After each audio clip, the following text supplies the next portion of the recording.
Hello students, good morning. In this video lecture, we are going to discuss about your terminal exam paper discussion of science. पहा, आत्ताच तुमची terminal exam झालेली आहे. त्या terminal एक्झामचा आपला सायन्सचा जो पेपर होता, जनरल सायन्सचा, इट इज फॉर 50 मार्क्स. बरोबर, हा 50 मार्क्ससाठीचा होता. त्याच्यावरती आपण डिस्कशन करणार आहोत. त्याच्यामध्ये डिस्कशन काय करणार आहे मी, तर पहा, रिप्रेझेंटेशन कसं पाहिजे तुमच्या पेपरचं, पेपर लिहायचा कसा असतो. 2 मार्कासाठी क्वेश्चन असेल. If question carry 2 marks then how many points require in that answer. If the question asking for 2 marks, how many points require for that 3 marks. If the question ask for 5 marks, how many points require for that 5 marks.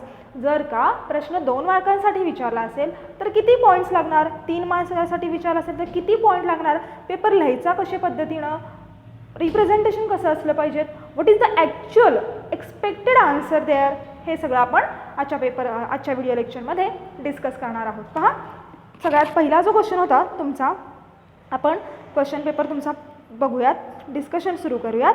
50 मार्काचा होता तो. तर पहा, mark distribution कसं होतं.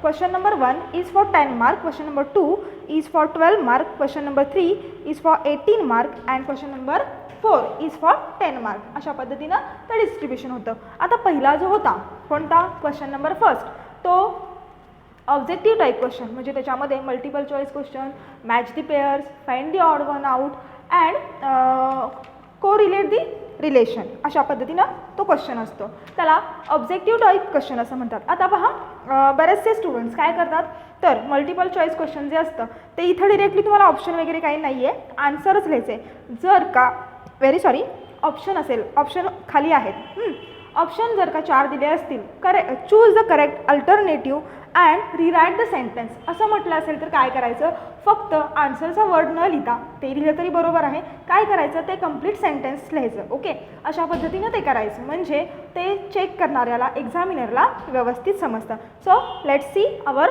Question paper of science. The question number 1, पहा काय होता.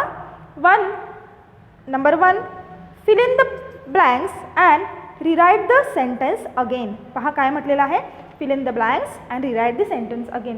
ज्या पद्धतीने सांगितलं आहे ना त्याच पद्धतीने करायचं. काय सांगितलं आहे, fill in the blanks, जी काही रिकामी जागा आहे ती भरा आणि पुन्हा ते वाक्य आहे असं लिहायचं आहे. नुसतं ऑप्शन लिहिलं आहे, नुसतं आन्सर लिहिलं आहे असं करायचं नाही. सो पहा काय होतं, cell wall of fungi is made up of tough and complex sugar is known as chitin. त्याला काय म्हटलं जातं, तर त्याला कायटिन असं म्हटलं जातं. पहा, second one is the pressure increases as the dash dash of liquid increases. काय हो, कशामुळं, डेप्थमुळं. तर answer, correct answer, depth of the liquid. Correct answer is depth of the liquid. Okay, after that पहा, match the following, 2 होते, 2 तुम्हाला विचारले होते आणि इकडे 3 बी कॉलममध्ये 3 ऑप्शन्स दिलेले होते. इलेक्ट्रॉन अँड वॉटर असे 2 विचारलेले आहेत आणि त्याचे करेक्ट मॅच काय आहे ते विचारलेलं आहे. इकडे आहे mixture, negatively charge and third one is the compound. So all of you know that electrons are negatively charge particle. So the correct answer will be electrons negatively charge particle.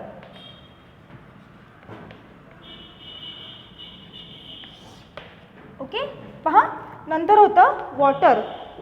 Water is a mixture, negatively charge or compound. All of you know that water is a compound. It is made up of 2 substituent particles or 2 substituent substance.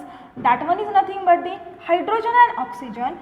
Therefore water is a compound. The correct answer is compound. See, पहा, question number 2 होता identify the odd one. Okay, and the question is malaria, hepatitis, dengue and third one is the elephantiasis. Okay, या 4 मधलं तुम्हाला odd find out करायला सांगितलं होतं. तर correct answer काय आहे ह्याचं, तर याचं करेक्ट आन्सर आहे हिपेटायटिस. ओके,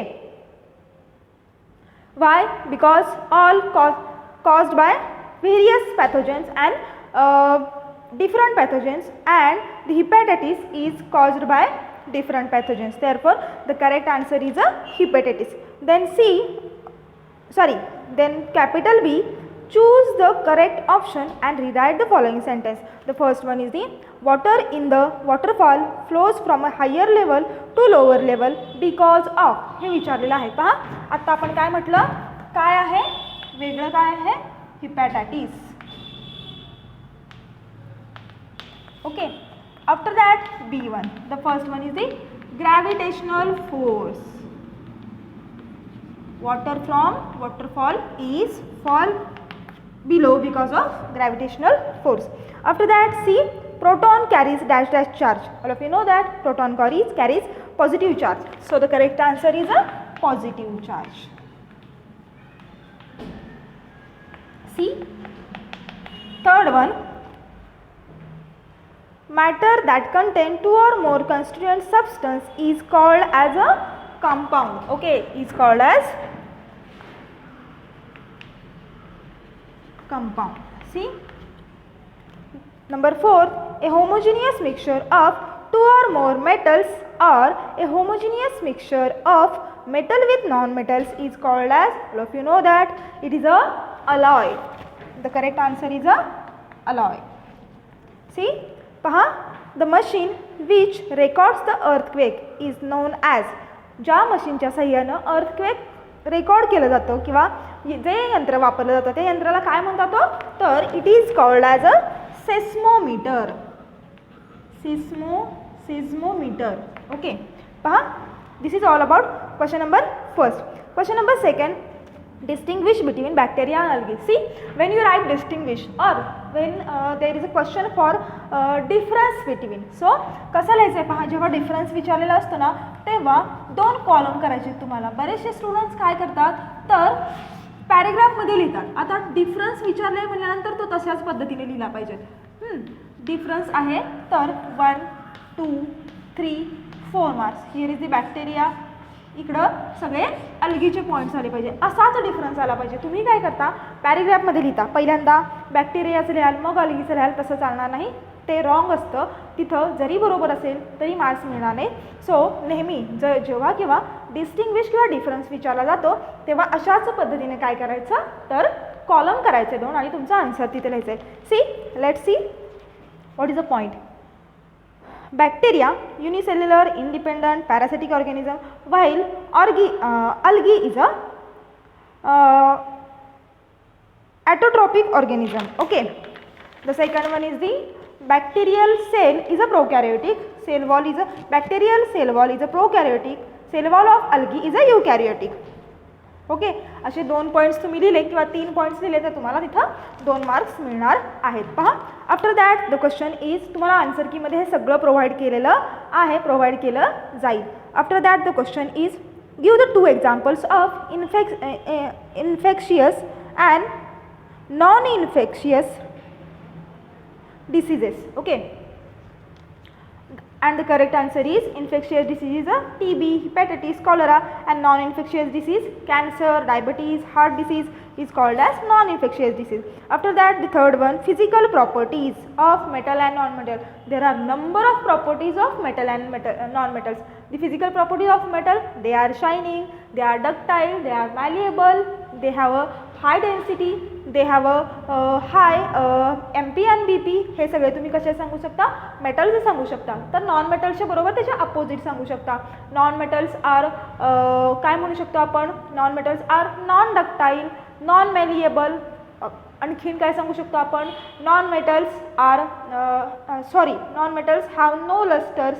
हे सगळं तुम्ही त्याच्यामध्ये सांगू शकता. They have low densities, having low MP and BP. हे सगळे फिजिकल पॉईंट्स फिजिकल प्रॉपर्टीज तुम्ही सांगू शकता. पहा, त्याच्यानंतर काय म्हटलेलं आहे, गिव रिझन.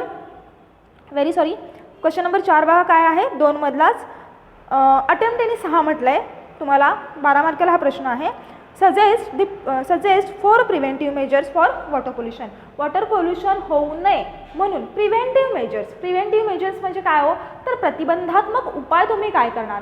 जर का पाणी प्रदूषण होऊन द्यायचं नसेल तर प्रतिबंधात्मक उपाय म्हणून तुम्ही काय करणार हे विचारलेलं आहे. तर फर्स्ट आपण सांगू शकतो no addition of wastage water into the river. जे वेस्टेज वॉटर आहे ते रिव्हरमध्ये सोडायचं नाही. त्याच्यानंतर insecticide and pesticides uses is losses or lose काय करायचं ते करायचं नाही. Don't wash the cloth in the river, avoid the soil erosion. अशा पद्धतीनं आपण प्रिव्हेंटिव्ह मेजर्स तिथं करू शकतो. पहा त्याच्यानंतर the question number 5 is give reason the foundation of earthquake proof building is separated from other land. And the correct answer is why the foundation of earthquake because the construction which do not get damaged to due to earth movements up to the certain limit. पहा विचारलेलं आहे की भूकंपरोधक ज्या जमिनी असतात okay, त्या भूकंपरोधक जमिनीचा पाया बाकीच्या भूकवचापासून वेगळा का बांधलेला असतो किंवा वेगळा का घेतलेला असतो. तर याला मेन रिझन हेच द्यायचं. इंग्लिशमध्ये काय सांगायचं तर भूकंपामुळे जे होणारे हादरे असतात, ते धक्के असतात, जे हादरे बसतात ते बसू नयेत याच्यासाठी ते वेगळं बांधकाम केलेलं असतं. सो पहा नेक्स्ट क्वेश्चन काय आहे. How much pressure do we carry on our head and why don't feel it. किती प्रेशर आपण आपल्या डोक्यावरती कॅरी करू शकतो असं विचारलेलं आहे. पहा जेवढं ॲटमॉस्फिअरिक प्रेशर असतं तेवढंच आपण काय करू शकतो ते कॅरी करू शकतो आणि त्याच्यासाठी रिझन विचारलेलं आहे. पहा नंतर गिव्ह 2 uses ऑफ ट्रायसेल.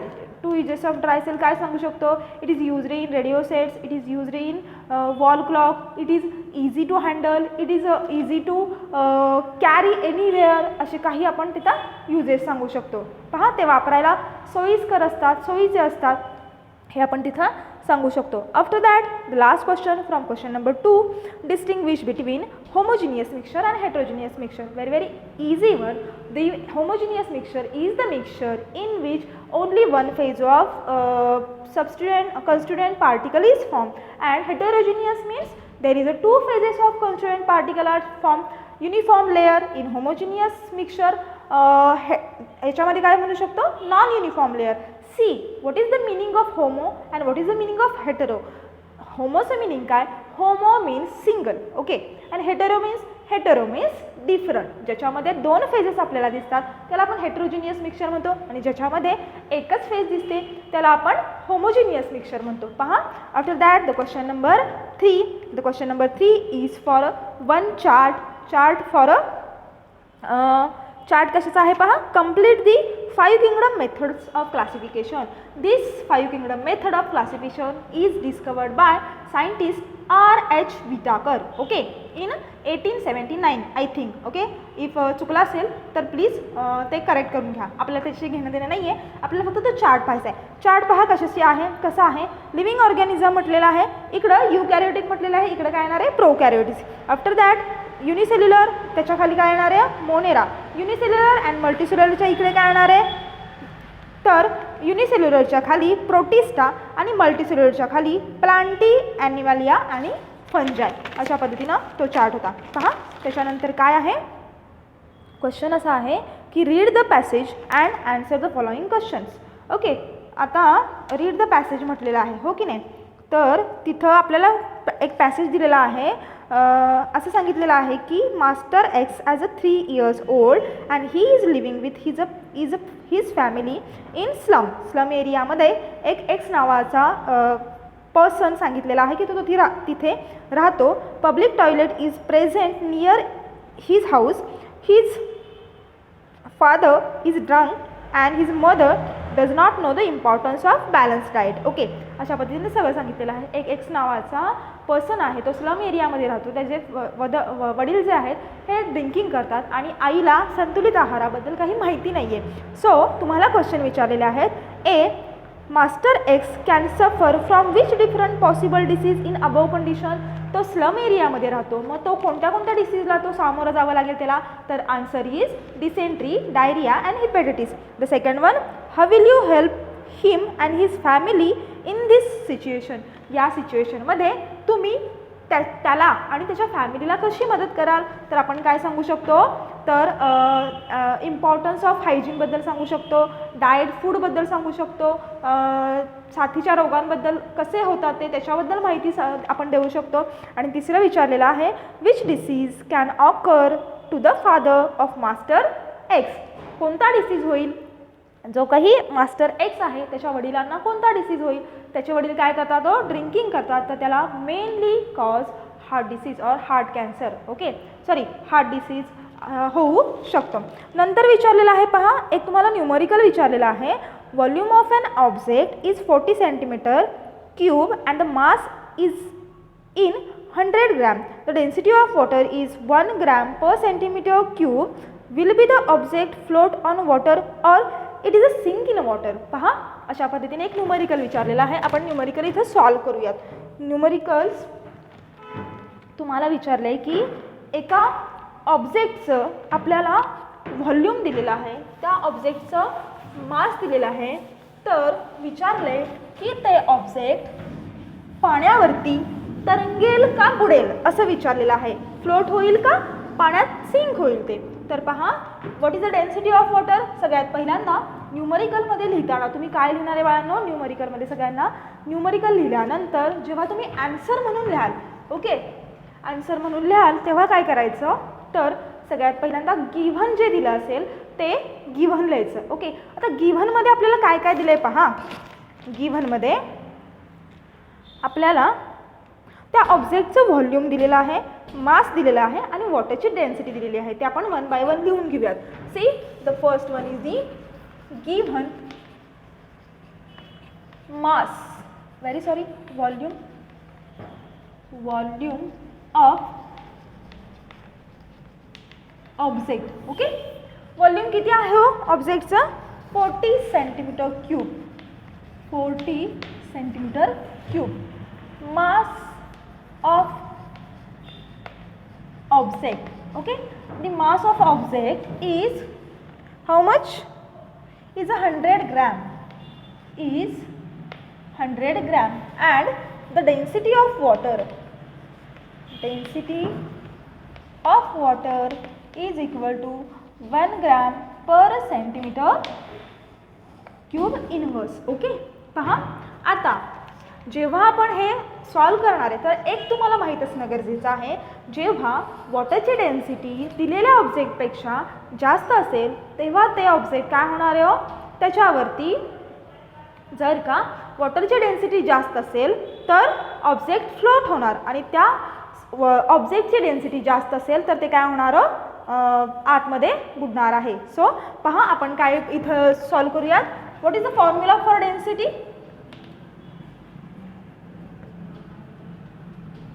डेन्सिटीसाठी फॉर्म्युला काय आहे, mass upon volume. Okay, how much mass is a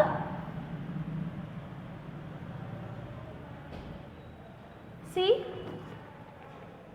here is the volume is 40 cm cube, mass is 100 gram, then what will be the answer. See, mass is 100 divided by 40 which is equal to how much here, is equal to 0.4 gram per centimeter cube. Okay, directly deviation केलं आणि answer काढलं 0.4 येणार आहे. आता 0.4 हे काय आलं, 1 पेक्षा कमी आलेलं आहे. 1 पेक्षा कमी आलं म्हणजे काय होणार आहे होते, बुडणार का हे होणार आहे, तर ते काय होणार आहे त्याच्यावरती तरंगणार आहे. अशा पद्धतीनं ते काय होईल, असं वरती तरंगणार आहे. का, कारण की त्या ऑब्जेक्टची डेन्सिटी ही कशी आलेली आहे, वॉटरच्या डेन्सिटीपेक्षा कमी आलेली आहे, म्हणून ते त्याच्यावरती तरंगेल. आणि जर का डेन्सिटीची व्हॅल्यू जास्त आली असती तर ते काय गेलं असतं, ते त्याच्यामध्ये बुडलं असतं. So the correct answer will B object will float in a water. पहा, त्याच्यानंतर क्वेश्चन विचारलेला आहे. क्वेश्चन काय आहे पहा, डिस्क्राईब रुदरफोर्ड स्कॅटरिंग एक्सपेरिमेंट. आपण शिकलेलो आहोत तिथं स्कॅटरिंग एक्सपेरिमेंटमध्ये डिस्क्राईब म्हटल्यानंतर डिस्क्रिप्शन पाहिजेत आणि तिथं डायग्राम काढणं इसेन्शियल आहे. त्याच्यानंतर विचारलं आहे a battery is to form by joining 3 dry cells with connecting wires.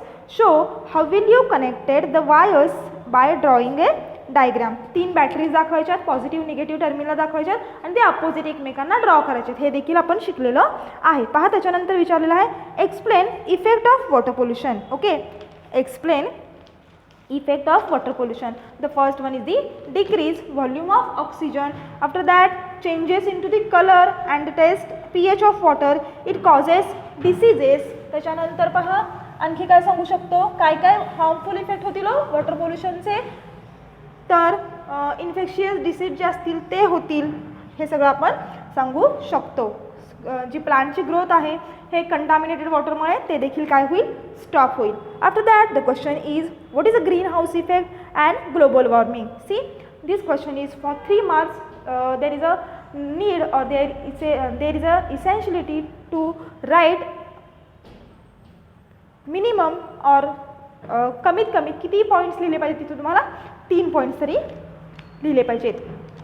C इथं विचारलेलं आहे ग्रीन हाऊस इफेक्ट. आपण हे देखील शिकलेलो आहोत, जे ग्लोबल वॉर्मिंगमुळे होतो तोच काय असतो, ग्रीन हाऊस इफेक्ट असतो. त्याच्यानंतर पहा काय सांगितलेलं आहे, deduce the molecular formula of compound obtain from the following pairs of element by the cross multiplication method. तुम्हाला व्हॅलन्सीज दिलेले आहेत आणि त्याच्यावरून त्याचं मोलिक्युलर फॉर्म्युला काढायला सांगितलेलं आहे. व्हेरी इझी, काहीही याच्यामध्ये अवघड नाही. पहा आपण दोन्हीचे सुद्धा पाहूयात. इथं क्लोरीनची दिलेली आहे व्हॅलन्सी 4 आणि ऑक्सिजनची व्हॅलन्सी किती दिलेली आहे हो, valency of oxygen is 2. First step, आता मी सगळं लिहित बसणार नाही, फक्त आन्सरचं लिहिते. सगळ्यात पहिल्यांदा आपण काय लिहितो, फर्स्ट स्टेप लिहिताना आपण फर्स्ट स्टेप लिहिताना सिम्बॉल्स लिहितो. फर्स्ट क्लोरीन आहे ना, sorry carbon and chlorine. See example number 2 घेतलेला आहे मी, चालते. एक्झाम्पल नंबर 2 पहिल्यांदा बघूयात आणि नंतर एक्झाम्पल नंबर 1 बघूयात. बरं 1च बघू पहिल्यांदा. ह्याची व्हॅलन्सी किती दिलेली आहे, Cl1. ओके, हे पहिलं. Okay, the first step is write the symbols. Okay, ही फर्स्ट स्टेप. सिम्बॉल झाल्यानंतर प्रत्येकाची व्हॅलन्सी लिहून घ्यायची, त्याच्या खाली प्रत्येकाची व्हॅलन्सी लिहून घेतली.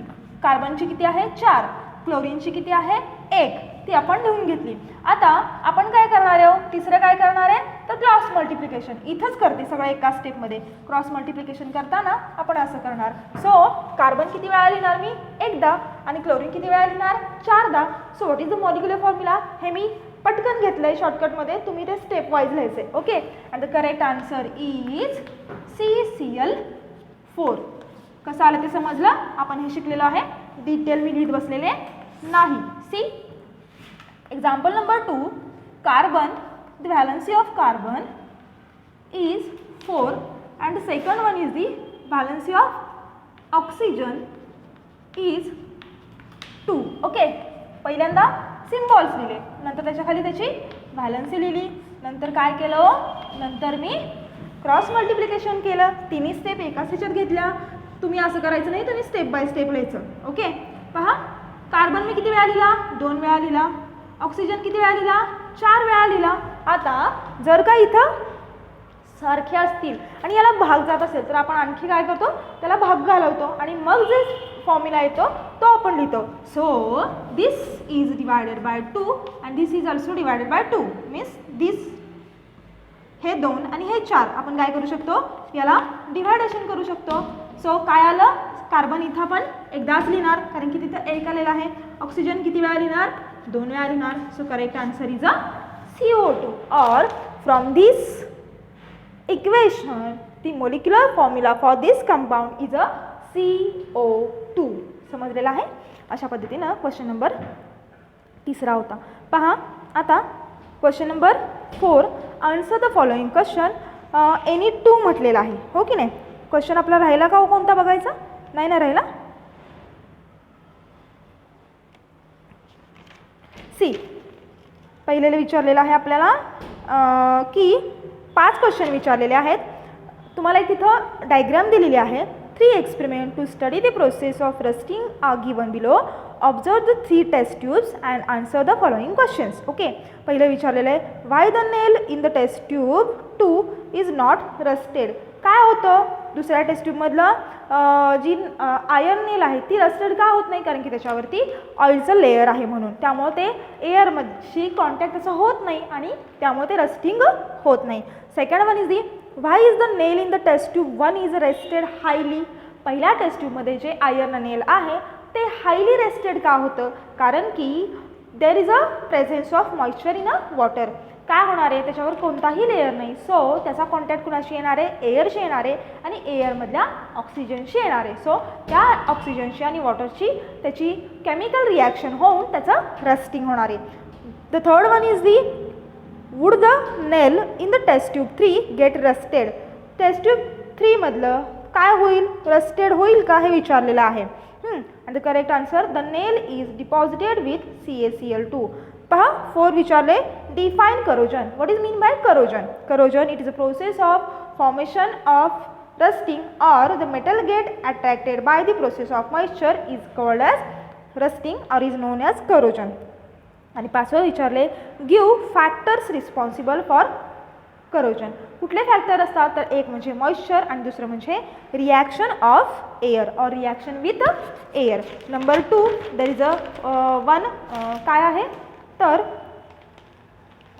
एक तुम्हाला कॉलम विचारलेला आहे. काय विचारलं आहे, कॉलम दिलेला आहे फंजाय, प्रोटोझोआ, व्हायरस, अल्गी आणि बॅक्टेरिया. हे आपण शिकलेलं आहोत, तुमच्या बुकमध्ये देखील आहे. What is the correct answer for फंजाय.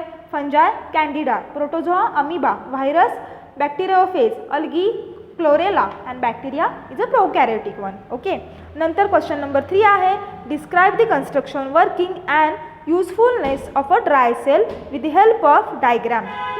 Dry सेलचं डिटेल विचारलेलं आहे, वर्किंग, कन्स्ट्रक्शन आणि डायग्राम हे सगळं विचारलेलं आहे. तिथं तुम्हाला द्यायचं होतं. आणि चौथा जो आहे तो पण खूप इझी आहे. काय आहे, कम्प्लीट द टेबल, सिम्बॉल दिले आहेत अँड फॉर्म्युला 2n² आणि नंबर ऑफ इलेक्ट्रॉन्स. हे देखील आपण इनसाइड द ॲटम ह्या टॉपिकमध्ये शिकलेलं आहोत. What is the correct answer KLMN 1 2 3 4. Okay, and कसं येणार आहे पहा, मी आता डिरेक्टली आन्सर सांगते इथं.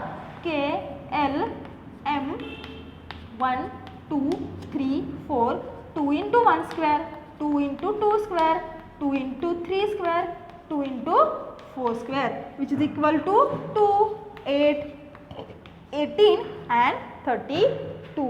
This is all about your question paper of science, general science, which is for 50 mark. हे सगळं तुमच्या क्वेश्चन पेपरबद्दल आपण डिस्कशन केलेलं आहे आणि याची आन्सर की तुम्हाला प्रोव्हाइड केली जाईल. So we will stop here. We will see or we will meet in the next video lecture. Thank you.